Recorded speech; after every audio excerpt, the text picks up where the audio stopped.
Before I get started, I want to see who's got real nerves. If you make it through this whole story without pausing or skipping, drop the word midnight in the comments at the end. I'll be checking. Let's see who's braver than they think. Let's start the test. I never thought I'd end up working nights at a zoo, but sometimes life doesn't give you much of a choice. Cypress Grove Zoo, just outside Baton Rouge, Louisiana, was the kind of place that felt older than time. The paint was always peeling, the air was thick with the smell of moss and mud, and at night, the whole place seemed to breathe. I took the job because I needed money, and I figured animals would be easier to deal with than people. I was wrong. I'd just lost my job at the mill. My ex had packed up and left 2 weeks before, and the bills were piling up on the kitchen table. I saw the ad in the paper. Night shift security, Cypress Grove Zoo. I figured, how bad could it be? Animals sleep at night, right? I called, got the job, and started that Monday. The first thing I noticed was how the place changed after sunset. During the day, Cypress Grove was almost cheerful, with families and school kids running around, eating popcorn, and laughing at the monkeys. But when the sun dipped below the cypress trees, the shadows grew long and thick, and the cicadas started up their endless song. The air got heavy, almost syrupy, like it was pressing down on you. The zoo gates closed at 6, and by 7, the only sounds were the animals settling down and the wind in the Spanish moss. On my first night, the head keeper, Mr. Duval, met me at the staff entrance. He was a wiry old man with sunken eyes, a face like a dried apple, and hands that shook just a little. He handed me a ring of keys and a flashlight that barely worked. He looked me up and down, then said, "Don't linger by the gorilla house after midnight. If you hear anything, just keep walking. Don't answer, don't look in." I tried to laugh it off, but he didn't smile. He just stared at me for a long moment, then walked away. I shrugged it off as some kind of hazing ritual. Every job's got its weirdos, right? I did my first rounds, checking the locks on the animal enclosures, making sure the fences were secure. The zoo was quiet, but not in a peaceful way. It was the kind of quiet that makes you feel like you're being watched. I tried to tell myself it was just the animals, but I couldn't shake the feeling that something was off. The gorilla house sat at the far end of the zoo, past the flamingo pond and the old reptile house. It was a squat concrete building, half covered in vines, with a single bulb over the door that flickered like it was about to die. I remembered Duval's warning, but curiosity got the better of me. I walked up, pressed my ear to the door. At first, nothing. Then a sound, low, guttural, almost like a laugh. My heart skipped a beat. I told myself it was just Samson, the big male gorilla. Still, I hurried on. The next night, as I passed the gorilla house, I heard my name, drawn out, slow, like someone trying to remember how to say it. Tom, I froze. Only Duval and the night janitor, Miss Lila, knew I was there. I stood there for a long moment, listening. The voice came again, softer this time, almost pleading. "Tommy." I told myself it was the wind, or maybe my mind playing tricks, but I couldn't shake the feeling that something inside that building knew me. By the second week, things started to get strange. Tools went missing.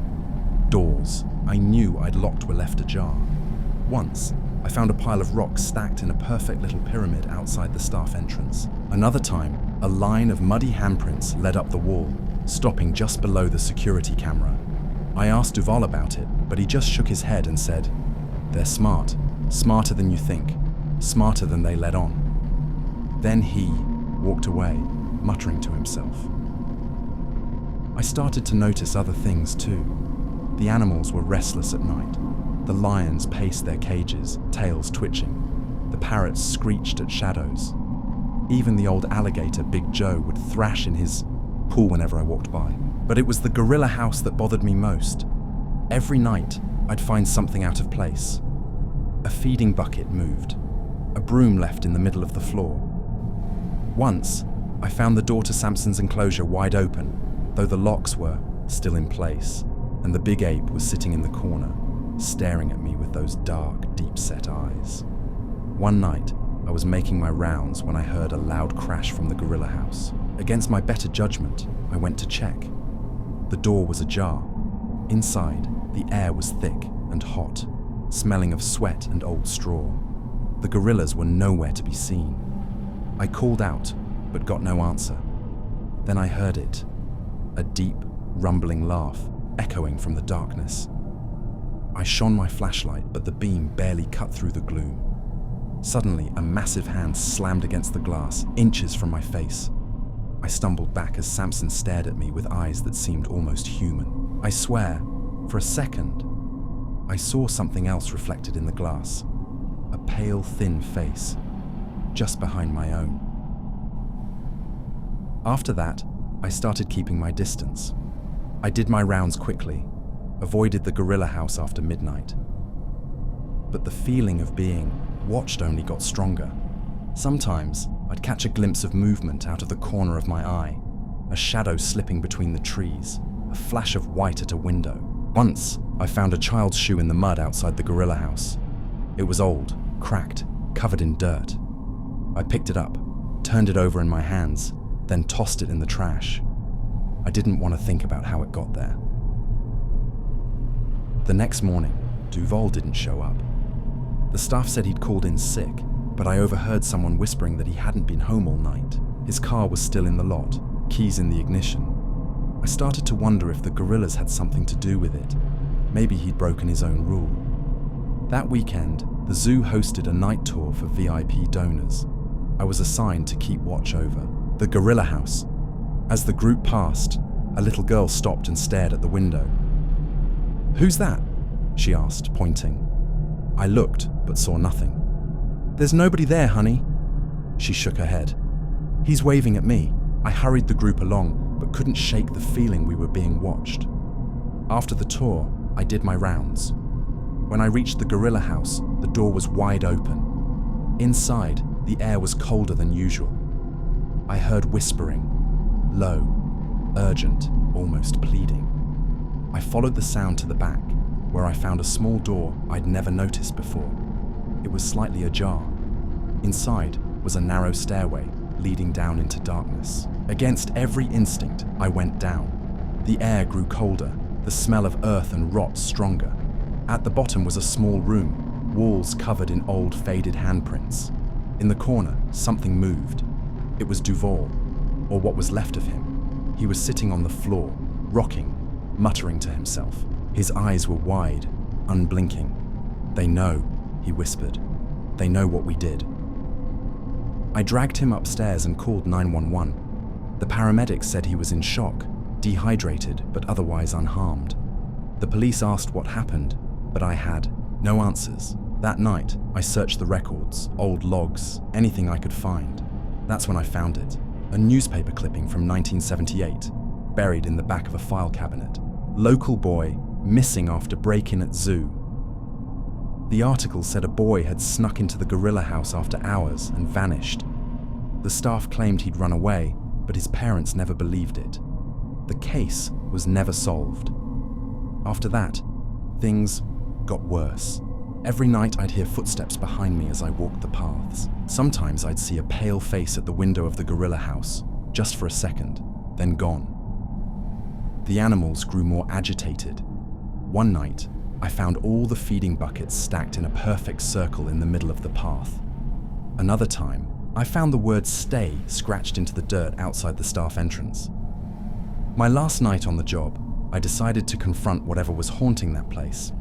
I waited until midnight, then went to the gorilla house. I stood outside and called, "Out, what do you want?" For a long moment, nothing. Then, a voice, soft, childlike, answered from the darkness. "Come play with us." The door creaked open. Inside, the gorillas were pressed against the glass, watching me with those two human eyes. In the corner, I saw a small figure, pale and thin, waving at me. I ran. I quit the next day.